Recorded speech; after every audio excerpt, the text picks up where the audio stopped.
I welcome you all in your own videos provided by our Excellence family. And in our today's video, we will going to start one new chapter of our economic series, that is our third chapter, the money and the credit. And believe me guys, this chapter will going so interesting for you because in the entire chapter we only discuss about money and credit. हाँ, पूरे chapter में किसकी बात करेंगे? Money and only money. और आप लोगों को पता है कि मनी जो है ना वो एक इंडिविजुअल की लाइफ में कितना इंपॉर्टेंट रोल प्ले करता है। आज हर इंसान किसी ना किसी इकोनॉमिक एक्टिविटी में लगा हुआ है। हमने हमारे प्रीवियस चैप्टर में डिस्कस किया था, किस लिए? पैसा कमाने के लिए, है ना। और आज देखो हमारे मम्मा पापा भी जो है वो इतना हार्डवर्क करते, इतना स्ट्रगल कर कर हम लोगों को पढ़ा रहे हैं आज के टाइम में। क्यों पढ़ा रहे हैं? सोचा कभी नहीं ना।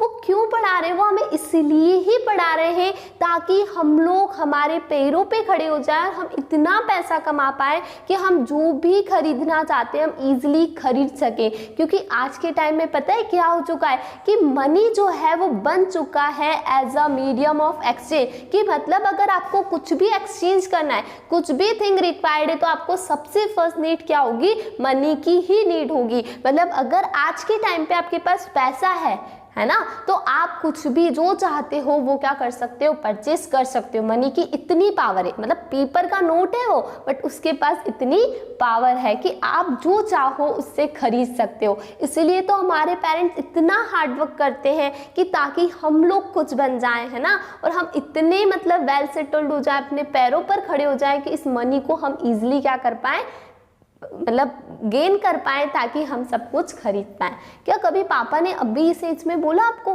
कि जाओ और मेरे लिए कमा कर ला कर दो? नहीं बोला ना। क्योंकि वो क्या चाहते हैं? वो सिर्फ आपसे यही चाहते हैं कि आप अच्छे से पढ़ाई करो और आगे जाकर कुछ अच्छा काम करो, ताकि वो जो स्ट्रगल कर रहे हैं वो स्ट्रगल आप ना करो। यही चाहते हैं ना। और उसके लिए हमें क्या करना होगा? उसके लिए करनी होगी हमें थोड़ी सी पढ़ाई, है ना। अभी तो हमें हमारा जो रिजल्ट बताना है, उन्हें कुछ करके दिखाना है, वो इसी से करके दिखाना है कि आप जो हमारे लिए पैसा लगा रहे हो ना, आपकी पढ़ाई पे जो वो पैसा लगा रहे हैं ना, वो उनके द्वारा की गई इन्वेस्टमेंट है। तो आप उनको अपनी पढ़ाई से ये बिलीव दिला सकते हो कि पापा या मम्मी, आप जो हमारे लिए इन्वेस्ट कर रहे हो, जो इन्वेस्टमेंट आपने की है, उसका प्रॉफिट आपको आने वाले टाइम में ज़रूर मिलेगा। ओके, सो इसी मोटिवेशन के साथ हम स्टार्ट करते हैं हमारे चैप्टर को। और हमारे आज के चैप्टर का फर्स्ट टॉपिक होने वाला है money as a medium of exchange. अभी हमने मनी की इतनी बातें करी, हमें पता है वैसे भी मनी जो है वो हमारी लाइफ में बहुत ही इंपॉर्टेंट रोल प्ले करता है। तो वो क्यों करता है? क्योंकि मनी क्या है? मनी है as a medium of exchange. देखो आज के टाइम में मतलब हमारी एवरीडे लाइफ में हम बहुत ही ज़्यादा यूज करते हैं मनी का, ठीक है।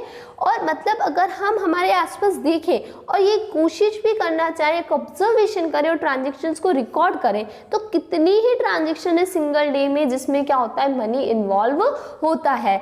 इसमें से कुछ ट्रांजेक्शन्स ऐसी मतलब जो हम गुड्स वगैरह सोल्ड करते हैं या परचेज करते हैं, वो किसके थ्रू करते हैं? वो मनी के यूज के थ्रू ही हम करते हैं। और कुछ ट्रांजेक्शन्स ऐसी है देखो जो मनी के थ्रू एक्सचेंज की जाती है, और कुछ transaction on the other hand ऐसी है कि जहां पर मनी उस टाइम पर इन्वॉल्व नहीं होता है, बट वहां पर क्या किया जाता है? एक प्रॉमिस किया जाता है कि आप जो हमें गुड्स ट्रांसफर कर रहे हो, इसके इन रिटर्न हम आपको क्या कर देंगे? मनी पेमेंट कर देंगे। आज हर जगह यही होता है ना। हम मार्केट मैकेनिज्म की अगर बात करें तो वहां पर जो एक्सचेंज है वो इसी तरह प्लेस किया जाता है कि मनी आजकल क्या बन चुका है? मनी एक ब्रिज बन चुका है, पुल बन चुका है बायर और सेलर के बीच में, कि वो जो भी गुड्स को एक्सचेंज करना चाहते हैं तो उस एक्सचेंज के लिए उन्हें किस थिंग की रिक्वायरमेंट होगी? उन्हें रिक्वायरमेंट होगी मनी की। अब कभी सोचा कि हम ट्रांजेक्शन करते तो हैं मनी में, पर ऐसा क्या है मनी में कि ट्रांजेक्शन जो है वो मनी में ही किया जाता है? ये तो सुना है ना कि बात उसी की होती है जिसमें कोई बात होती है। सुना है कि नहीं है कि बात उसी की होती है ना जिसमें कोई बात होती है। तो हम मनी की बात कर रहे हैं, मनी का इतना मतलब बेनिफिट्स हम बता रहे हैं और ये कह रहे हैं कि जो भी ट्रांजेक्शन किया जाता है वो मनी में ही किया जाता है। तो क्यों किया जाता है? क्यों भी तो क्लियर होना चाहिए ना। तो रीजन बड़ा ही सिंपल है कि आज के टाइम में a person holding money can easily exchange it for any commodity और सर्विसेज दैट ही और शी माइट वांट। कि आज के टाइम पे एक पर्सन है, अगर उसके जेब में पैसा है ना, तो वो मार्केट में से कुछ भी खरीदना चाहता है जो वो चाहता है, तो वो इजीली क्या कर सकता है, उसको परचेज कर सकता है। क्यों? मनी के पास क्या है, वो पावर है जो आपको मार्केट की कोई भी थिंग दिलवा सकती है जो भी आप चाहते हो। मनी क्या है? मनी वो है जब हमें भूख लगती है तो हम उसे खाते हैं। एप्पल बनाना थोड़ी ना है मनी, कि हमें जैसे भूख लगी, हाँ मैं 500 का नोट खा लेता हूँ, 100 का नोट खा लेता हूँ, ये मनी है क्या? ये मनी नहीं है। क्या कभी सुना है किसी के मुंह से कि मुझे जब भूख लगती है ना तो मैं 1000 का नोट खा लेता हूँ, मेरी भूख शांत हो जाती है? नहीं होता ना ऐसा। अच्छा, आपने कभी देखा है किसी को वो मतलब 500 के 1000 के, जो जैसे पहले आदिवासी लोग जो है वो पत्तों की ड्रेस पहना करते थे, तो क्या ऐसा देखा है कभी किसी को मनी की ड्रेस पहनते हुए? नहीं देखा ना। तो मनी क्या है? मनी की खुद की कोई वैल्यू नहीं है, मतलब वो है पेपर नोट, बट उसके पास वो पावर है जिससे हम क्या कर सकते हैं, दुनिया की कोई भी थिंग क्या कर सकते हैं, इजीली परचेज कर सकते हैं। आज ये पेन है, ओके, मैं ये पेन चाहती हूँ, अगर इसका जो भी कॉस्ट है, जैसे सपोज हम करते हैं 100 रुपीज़ है, अगर मेरे पास 100 रुपीज़ है तो मैं सेलर को डायरेक्टली 100 रुपीज़ दूंगी और ये पेन क्या कर लूँगी, इजीली परचेज कर लूँगी। तो देखो, मेरी इच्छा हो ये पेन खरीदने की और मतलब ऑन द स्पॉट मेरे पास पैसा और मैं इसको खरीदने में एबल हूँ, और वही पैसा नहीं होता तो मैं खरीद नहीं पाती। तो ये मनी की क्या है, पावर है। और इसीलिए हर इंसान क्या चाहता है, हर इंसान यही चाहता है कि हम जो भी एक्सचेंज कर रहे हैं मनी का, जो भी वो करना चाहते हैं, उसका पेमेंट हमें कैसे रिसीव हो, उसका पेमेंट हमें कैश में रिसीव हो, मतलब मनी के फॉर्म में रिसीव हो। एक एग्जाम्पल देखते हैं कि एक शू मैन्युफैक्चरर है, ओके। अब ये क्या चाहता है, ये अपने शू को सेल करना चाहता है मार्केट पे और वीट परचेस करना चाहता है। अब मैन्युफैक्चर कर रहा है शूज का, तो क्या क्या सेल करना चाहेगा, अपने शूज सेल करना चाहेगा, और वहीं पर वो ये चाहता है कि मैं मार्केट से क्या बाय कर पाऊं, वीट बाय कर पाऊं। अब the shoe manufacturer will first exchange shoe that he has produce for money. अब वो सबसे पहले क्या करेगा, वो अपने शू को सेल करेगा। किस में करेगा, मनी में सेल करेगा, कि मतलब किसी को शू सेल करके उससे क्या लेगा, बायर से मनी लेगा, और फिर उस मनी को देकर वो क्या परचेस कर लेगा, वो वीट परचेस कर लेगा। सिंपल है ना, कि मैं शू मेकर हूँ, मैंने शू मैन्युफैक्चर कर दिए, अब एज अ सेलर मैं किसी भी बायर को अपने शूज सेल करके उससे क्या कलेक्ट करूंगी, मनी कलेक्ट करूंगी। देन अब वो मनी मेरे पास आ गया है, तो मैं उस मनी से जो भी चाहती हूँ वो परचेज कर सकती हूँ। तो मैं क्या चाहती हूँ, मैं वीट परचेज करना चाहती हूँ, तो ईजिली वीट सेलर जो है उसके पास जाऊंगी, उससे अपने मनी दूंगी और उससे क्या ले लूंगी, वीट ले लूंगी। तो ट्रांजेक्शन ईजी है कि नहीं है, सिंपल हो रहा है ना, मतलब पैसा है, इधर से आया और उधर को चला गया, ट्रांजेक्शन ईजी हो गई, हमने सेल भी कर दिया और हमें जो चाहिए था वो परचेज भी कर लिया। ये तो सिंपल है। अब इमेजिन करो how much more it is difficult it would be if a shoe manufacturer had to directly exchange shoes for wheat without the use of money।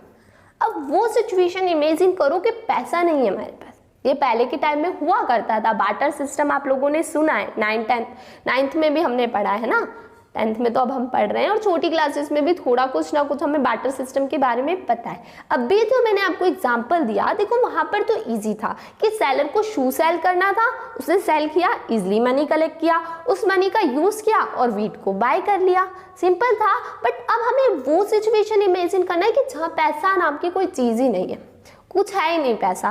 तो अगर उसे अब क्या करना होगा, जो पहले का हमारा टाइम है, पास में चलते हैं हम थोड़ा सा, ओके।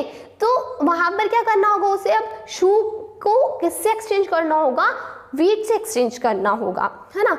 अब वहां पर कोई मनी का यूज नहीं है, he would have to look for a wheat growing farmer who not only want to sell wheat but also want to buy the shoe in exchange। अब उसे उसके लिए कितना डिफिकल्ट होगा कि उसे एक ऐसा पर्सन ढूंढना होगा जो अपनी वीट तो बेचना ही चाहता है, साथ ही साथ वो उस एक्सचेंज में क्या चाहता है, शू चाहता है। देखो यहाँ पर जो एग्जाम्पल दिया है, ये जो पर्सन है, ठीक है, ये पर्सन आपको दिख रहा है, अब ये क्या बोल रहा है, I will give you shoes for your wheat, कि मैं तुम्हें क्या दूंगा, मैं तुम्हें शूज दूंगा तुम्हारे वीट के बदले में, मतलब अगर तुम मुझे वीट दोगे तो मैं तुम्हें शू दूंगा। अब ये जो फार्मर है वो क्या कह रहा है, I don't need shoes I need clothes, मैं वीट तो सेल करना चाहता हूँ पर मुझे शू की रिक्वायरमेंट ही नहीं है, मुझे तो क्या चाहिए, क्लोथ्स चाहिए। अब एक और पर्सन है मार्केट में, ये क्या बोल रहा है, आई वॉन्ट शूज, मुझे शूज तो चाहिए but I don't have wheat. तो एक्सचेंज कैसे होगा, तीनों का जो मतलब सिचुएशन है वो अलग अलग है। एक पर्सन शू सेल करना चाहता है बट उसे इन रिटर्न वीट चाहिए,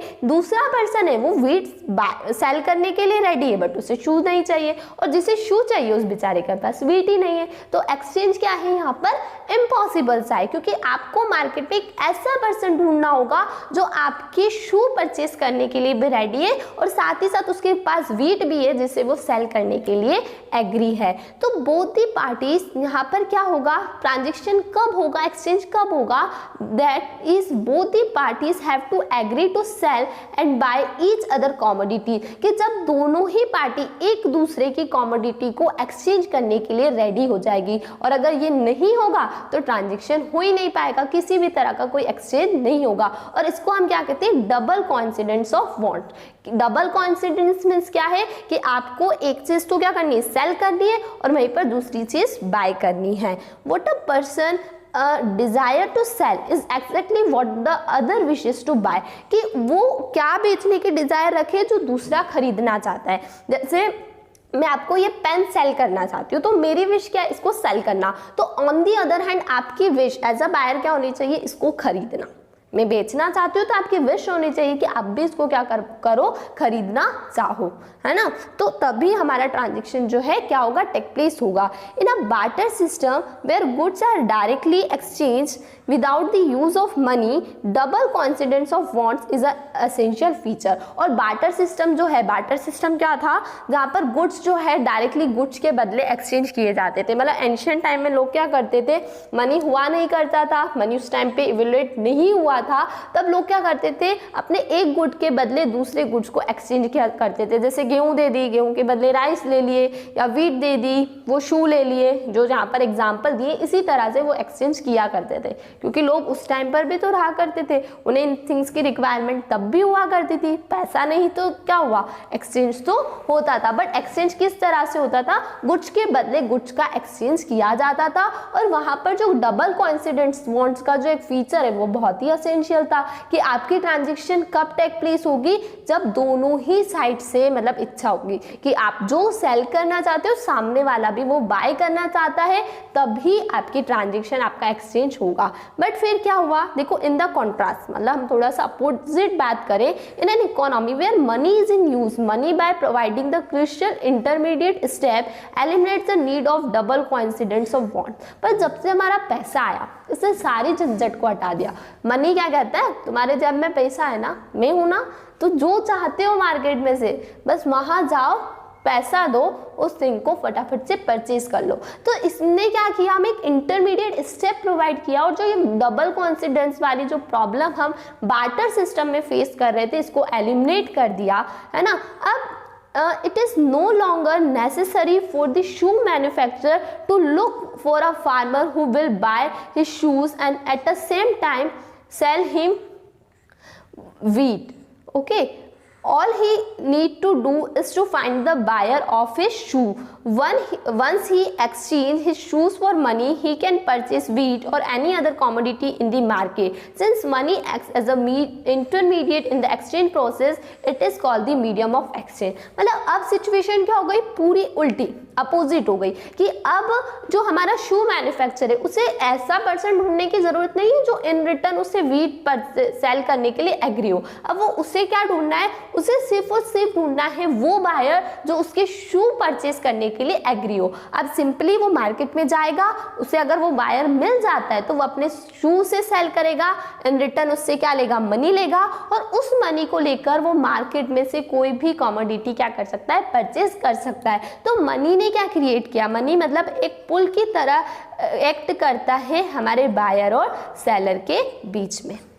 ठीक है, कि अब किसी भी इंडिविजुअल को मतलब ऐसा पर्सन ढूंढने की ज़रूरत नहीं है जिसकी डिज़ायर सेम थिंग परचेस करने की है जो वो सेल करना चाहता है। यहाँ पर ईजिली अगर उसके पॉकेट में मनी है और वो मार्केट से कुछ भी चाहता है तो वो ईजिली क्या कर सकता है, परचेस कर सकता है। और इसीलिए जो हमारा मनी है वो क्या बन सकता है, इंटरमीडिएट बन चुका है एक्सचेंज प्रोसेस में, जिसे हम कहते हैं मीडियम ऑफ एक्सचेंज। और इसीलिए हर इंडिविजुअल की लाइफ में मनी इतना इंपॉर्टेंट रोल प्ले करता है। सो गाइज, हमारा जो आज का ये वीडियो है, ये टॉपिक है, ये यहीं पर कंप्लीट होता है। Keep watching our videos and don't forget to like and subscribe our channel. Thank you, bye bye.